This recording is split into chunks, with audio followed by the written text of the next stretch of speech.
करतल ध्वनि करके स्वागत कीजिए।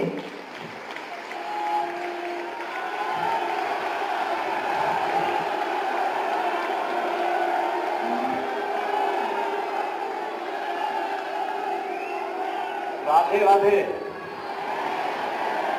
बांके बिहारी लाल की, वृंदावन बिहारी लाल की, भारत माता की, भारत माता की जय श्री राम।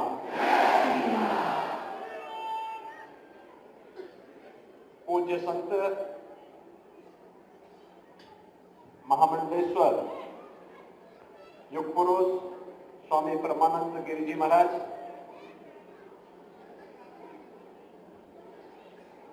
देश के जुझारू और यशस्वी रक्षा मंत्री आदरणीय श्री राजनाथ सिंह जी, केंद्रीय मंत्री माननीय साध्वी निरंजन ज्योति जी,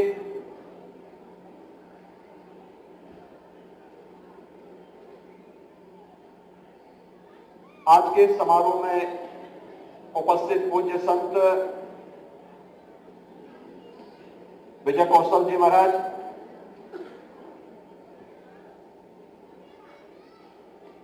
गीता मनीषी पूज्य संत स्वामी ज्ञानानंद जी महाराज,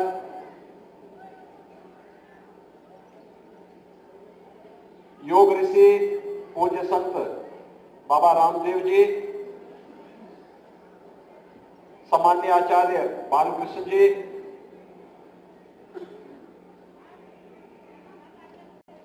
सम्मान्य संत गुरुमा आनंद मूर्ति जी,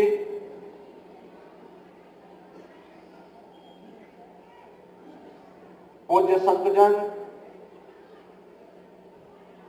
सम्मान्य दिनेश जी, हमारे विश्व हिंदू परिषद के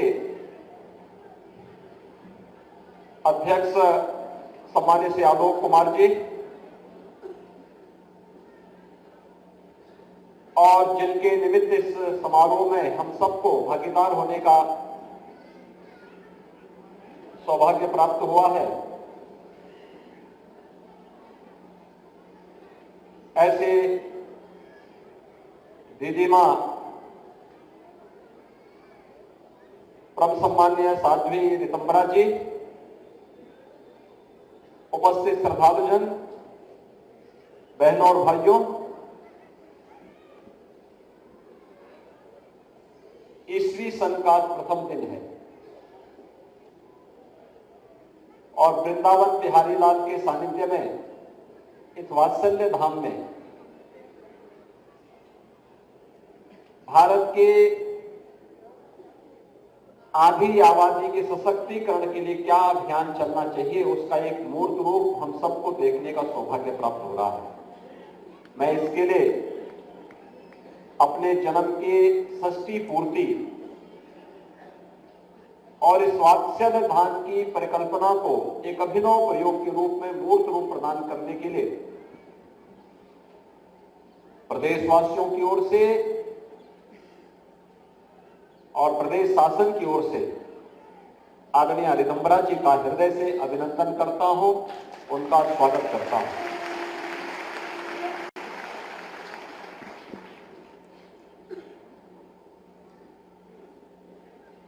देश की आधी आबादी एक लंबे समय तक गुलामी कालखंड के उन रूढ़िगत विचारों और कुप्रथाओं का शिकार रही है। अलग अलग क्षेत्रों में प्रयास हुए, लेकिन यह प्रयास अद्भुत था।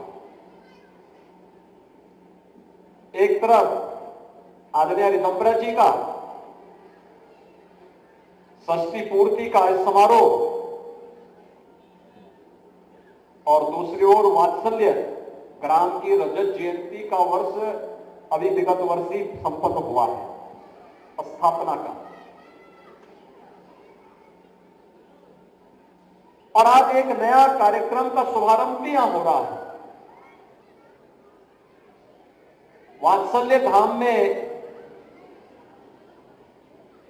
बालिकाओं के सैनिक स्कूल का शुभारंभ भी हो रहा है और माननीय रक्षा मंत्री जी के कर कमलों से भी उसका उद्घाटन पूज्य संत महामंडलेश्वर पूज्य स्वामी परमानंद गिरि जी महाराज के कर कमलों से माननीय रक्षा मंत्री जी के सानिध्य में आज यहां पर संपन्न हुआ है। भारत की मिशन शक्ति का एक अद्भुत उदाहरण हम सबके सामने प्रस्तुत हो रहा है। समाज को अगर सशक्त होना है, समर्थ होना है, तो नारी शक्ति की सुरक्षा, उनके सम्मान और उनके स्वावलंबन के बगैर कार्य संभव नहीं हो सकता। इसके लिए हम सबको जुटना पड़ेगा। समाज को अपनी रूढ़िगत मानसिकता से उबरना पड़ेगा। और मैं इस बात के लिए आदरणीय रक्षा मंत्री जी को और आदरणीय प्रधानमंत्री जी का हृदय से आभार व्यक्त करता हूं कि सैनिक स्कूलों में बालिकाओं का प्रवेश हो, इसकी उन्होंने अनुमति दी। क्योंकि भाइयों बहनों, देश के अंदर सैनिक स्कूलों की परंपरा ये उत्तर प्रदेश ने 1960 में प्रारंभ की थी, जब डॉक्टर संपूर्णानंद जी उत्तर प्रदेश के मुख्यमंत्री थे। और डॉक्टर संपूर्णानंद जी ने पहला सैनिक स्कूल देश का उत्तर प्रदेश की राजधानी लखनऊ में स्थापित किया। मुझे 2017 में लखनऊ के सैनिक स्कूल में जाने का अवसर प्राप्त हुआ था, क्योंकि उसकी जो समिति होती है उसका चेयरमैन मुख्यमंत्री होता है। इस नाते में वहां गया था और उस समय मैंने वहां पूछा था, मैंने कहा यहां पे क्या बालिकाओं का प्रवेश है? उन्होंने कहा नहीं। तो मैंने कहा अगले सत्र से एक बैच बालिकाओं का इसमें प्रवेश हो। और 2018 में हम लोगों ने इस कार्यक्रम को वहां प्रारंभ किया। दूसरा, सैनिक स्कूल लखनऊ को इस बात का भी सौभाग्य प्राप्त हुआ कि देश के सेना का सर्वोच्च मेडल परमवीर चक्र लखनऊ सैनिक स्कूल के ही एक छात्र को प्राप्त हुआ, कैप्टन मनोज पांडे को, जिन्होंने कारगिल के युद्ध में देश की रक्षा करते हुए वीर गति को जो प्राप्त हुई थी।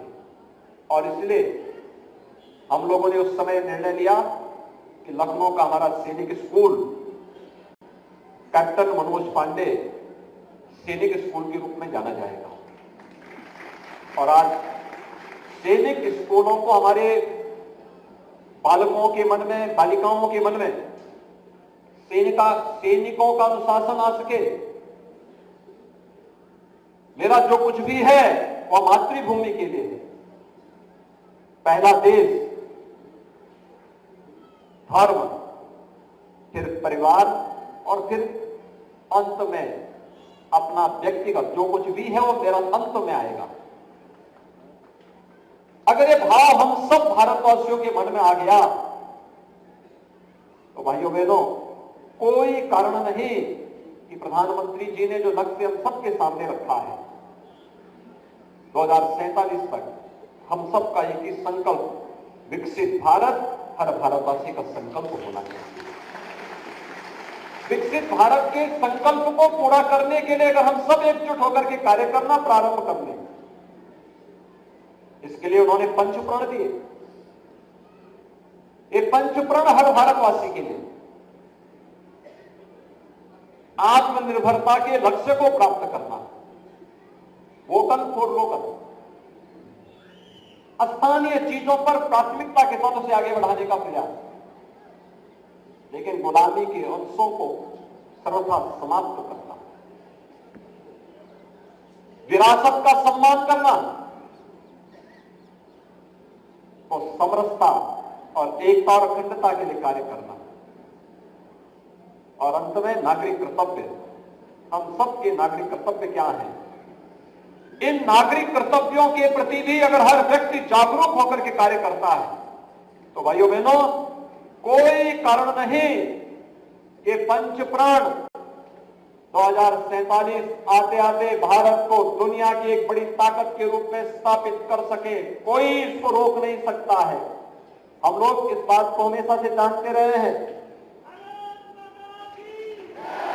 जब अयोध्या में श्री राम जन्मभूमि मंदिर आंदोलन चल रहा था, पूज्य संतों के सानिध्य में राष्ट्रीय स्वयंसेवक संघ और के मार्गदर्शन में विश्व हिंदू परिषद इस आंदोलन को नेतृत्व प्रदान कर रहा था। और उस समय हम इस बात को कहते थे, अक्सर कहते थे, जिस दिन राम जन्मभूमि समस्या का समाधान भारतवासी स्वयं कर देंगे, जिस दिन हर सनातन धर्मावलंबी एक स्वर से अयोध्या की ओर जय श्री राम की होकार करेगा, उस दिन राम जन्मभूमि की समस्या का समाधान अपने आप हो जाएगा। और अभी आपने देखा, आदरणीय प्रधानमंत्री जी 30 दिसंबर को अयोध्या धाम पहुंचे थे। पहले अयोध्या की जो इंफ्रास्ट्रक्चर था ना, वहां की सड़कें, एक सिंगल रेल लाइन जाती थी, वहां भी ट्रेन कभी कभी जाती थी। अब देखिए, वहां पे चारों ओर से 4 लेन की कनेक्टिविटी हमने दे दी है। केवल बाहर से ही नहीं, अयोध्या के अंदर भी आपको 4 लेन और 6 लेन की सड़कें मिलेंगी।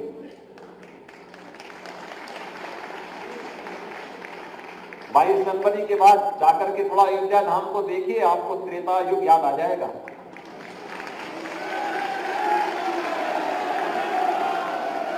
हजारों वर्ष पहले प्रभु राम पुष्पक विमान से अयोध्या आए होंगे, और अब तो अयोध्या में इंटरनेशनल एयरपोर्ट का भी उद्घाटन हो गया है। रेलवे लाइन डबल लाइन के साथ जोड़ा जा चुका है, और एक स्टेशन का उद्घाटन तो प्रधानमंत्री जी ने स्वयं किया है। और अब तो अयोध्या और उसके आसपास 5-6 नए स्टेशनों का विकास किया जा रहा है। किसी को भी समस्या नहीं होगी। और यही नहीं, सड़क मार्ग से जोड़ लिया गया, रेल मार्ग से जोड़ लिया गया, वायु मार्ग से भी जोड़ लिया गया, और जल मार्ग से जोड़ने की कार्रवाई भी हमारी प्रारंभ हो गई है। जीवन का यह अनुशासन और सैन्य शक्ति का अनुशासन हम सबको आगे बढ़ाने में मदद करेगा। भारत की शक्ति का एहसास दुनिया को कराएगा। एक स्वर में जब 140 करोड़ भारतवासी भारत के आन बान और शान की रक्षा का कार्य अपने हाथों में लेकर के इस अभियान के साथ जुड़ेंगे, कृतज्ञ भाव के साथ, नेशन फर्स्ट के इस भाव के साथ जुड़ेंगे, दुनिया की कोई ताकत आपको झुका नहीं सकती है। कोई झुका नहीं सकती, कोई आपका मार्ग नहीं रोक सकती है। हम सब उस मार्ग के पथिक बने।